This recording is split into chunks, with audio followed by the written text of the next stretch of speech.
already. I'm not going to get in your way if you want to ask questions. I was proposing certain themes. Things have come up again and again already. That is this 10 by 10, right? 10% in 10 years by 2017. So here's a couple things just to stimulate conversation. I thought stimulate your conversation and your questions, and I'll call on you and try to make things happen.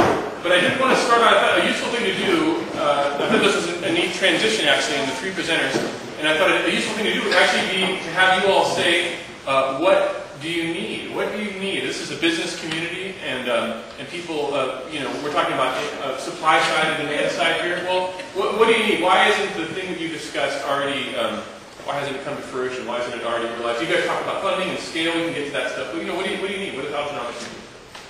I think Shar just said it. Capital. Yeah, you've got to get funding. Give me specific levels. I mean, maybe we'll get to the questions of sort of scale and local, what the sources are. But what is it going to take, and what level that sort of thing is? I mean, if you don't have the. I can go first. Sure. I mean,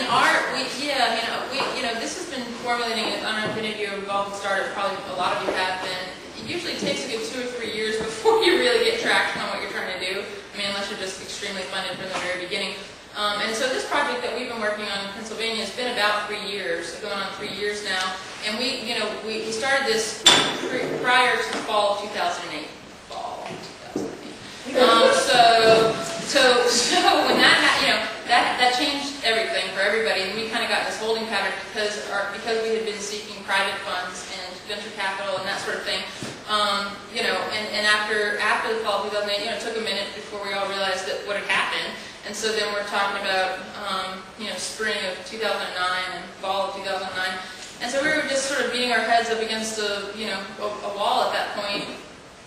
Trying to get the kind of capital we needed together, so we decided to register with the SEC as a public company and to seek public funds. And in order to do that, you have to really have your what together and really present yourself in a big way. And so that's been our sort of solution to the capital issue. And in the economy of scale, the reason why we're trying to do it so large is because the bigger you are, the more more you're noticed, and then also the bigger the impact in terms of production quantity and that sort of thing. So for us, it's been trying to seek public funds at this point because people are still investing their money in small scale, but a lot of the other avenues, private funding and that sort of thing, has just been not existent. Well, I think you all mentioned separately. I want to talk about small scale because you mentioned small scale, but I think you all also alluded to how much easier it is to get funding at a certain scale internationally. Is that, in other words, the rest of the world, and maybe especially Brazil, maybe this is a conversation about Brazil in particular, but funds at a certain scale are available from Brazil or from other spots in the globe that are just not manifesting here. Is that a good one too? Yes. Well, so what about scale? I know that it's a particular interest of yours, and I don't know if Duckweed is particularly given to small scale production, but are you saying that it's easier to get small funds at a small scale? That's just because small funds are available. It's not because small projects are in some way inherently better. You wish you could go big. Tell me about small scale. Well, I just got really scared of the risk involved with building a multi-million-gallon plant in the middle of a rural district, and having to rely on the feedstock coming from within a certain radius and dealing with commodity prices.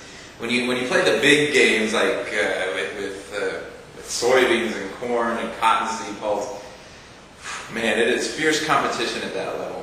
I switched to a small-scale approach after reading a wonderful book, Alcohol Can Be a Gas by David Bloom. It is a 700-page tome. It will tell you everything you've ever wanted to know about ethanol, including the history, which is very fascinating. And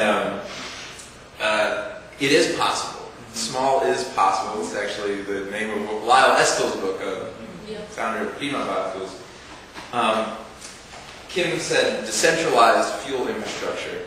I think that is very important. It just takes, one screw up at one big plant, whether it's a water treatment facility or a fuel production facility, boom, it's all gone. I really believe small scale is possible. And this guy, David Bloom, I'm talking about, he's actually coming out with a plug-and-play microethanol multi-feedstock fermentation and still, and I'm very excited to see when that comes out for, the price of a new SUV. You could have your own, alcohol production unit in your garage. And, it's like the old days. Yeah. So. I used to sell small bioreactors, not moonshine kits, but not for ethanol, but specifically for biodiesel, so we can take waste and create, 80 to 100 gallons, and that's fabulous. And I hope that I don't at all seem to say that any kind of grassroots or small scale is bad or is not the way to go. Like Dr. Jones said, it's going to take a spray of bullets, all sorts of bullets. And the fact is, too, that the demand is greater. I mean, our off-take agreements are almost all going overseas, and because other countries have signed Kyoto and have done all these other things, so they have these mandates in place, where they have to use a certain amount of fuel, that's biomass derived, so that's there. The other thing is that all this is happening very quickly, and the other sort of fuel to fields, the military has the initiative they have, and like Dr. Jones pointed out, the 2017 10%. That sounds like a small number. That's an enormous amount of fuel. So the fact is, I think that all of it needs to happen. The very small, the medium scale, the large scale, all of them need to happen, and happen very quickly to meet these things, and also to meet the reality of climate change.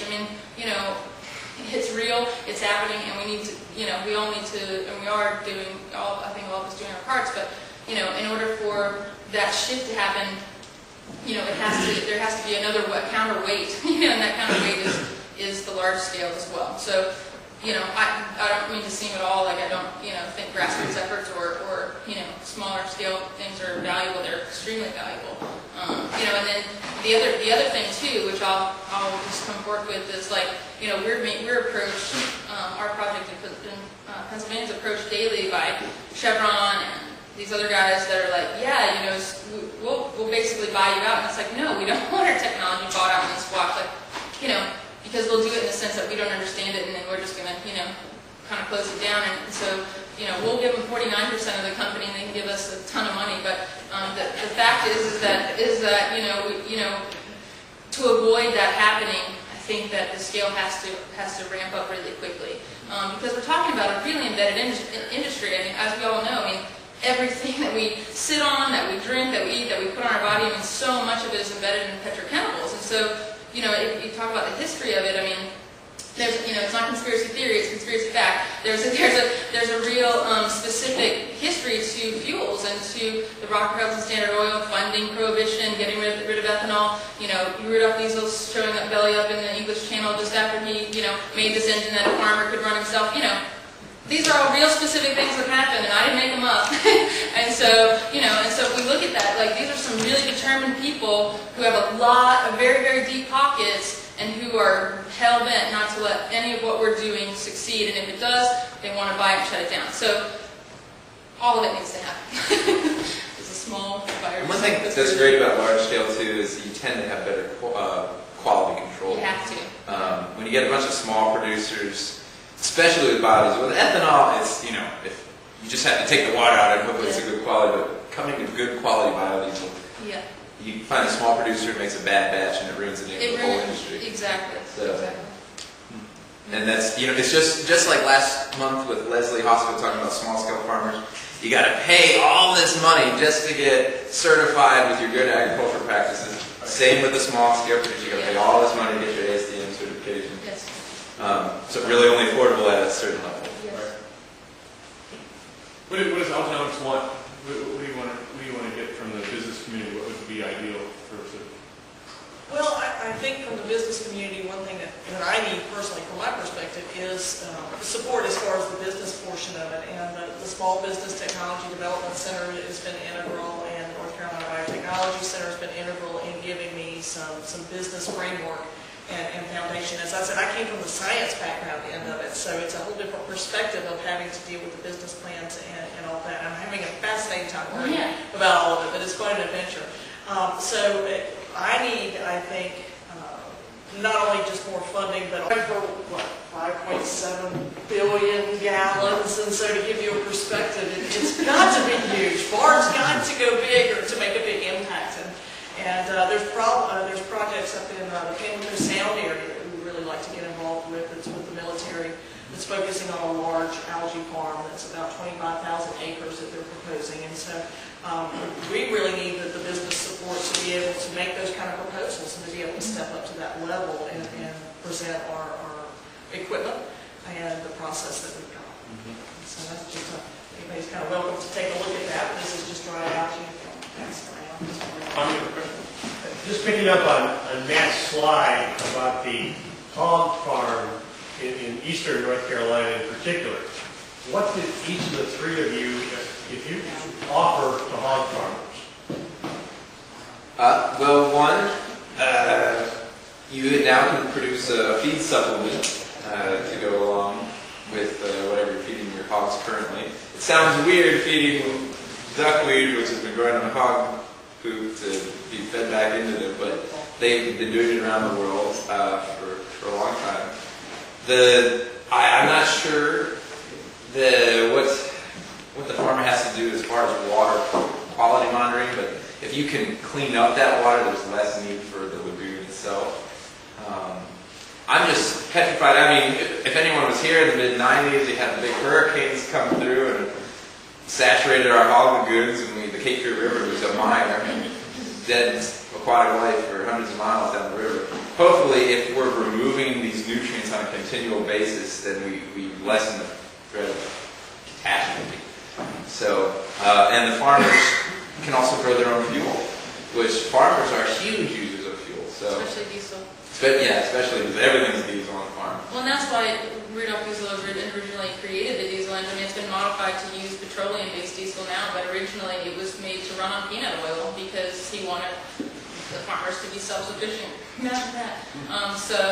And then he kind of converted a lot of what was going on in Germany to the same thing, and then he went over to England to work with the English military, and that's where he didn't make that. But were you done? Yeah. Okay, sorry. So I think for BARD, as Dr. Jones mentioned, we're also trying to work with some military contractors to potentially modularize what we're doing, so that it can be basically put in a container and parachute can be put on it, and it can be like stuffed out of a plane and basically land wherever it's needed. So ostensibly we can do that with hog farmers as well. I mean, there's the science behind it in terms of bacteria content and all kinds of things as far as the lagoons are concerned. They're pretty saturated with nutrients. So the potential is there that there could be remediation by using that wastewater. But it's not, I mean, at this point it's not lab tested. We haven't used hog waste, but that the potential is certainly there. And as Matt mentioned, the duckweed loves to grow on really dirty places, so the potential is certainly there. I know I went to a green summit that Congressman McIntyre had several months back, and there were a number of different sort of remediation solutions there. A lot of people are thinking about it and working towards hog lagoon remediation and that sort of thing. From anything from oyster shells to bacteria to all those sorts of things. So a lot of people are thinking about it because it's a very serious issue. So I think that there's certainly potential with what we're doing for that. But again, it's not today, but definitely down the road. Yeah, Alganomics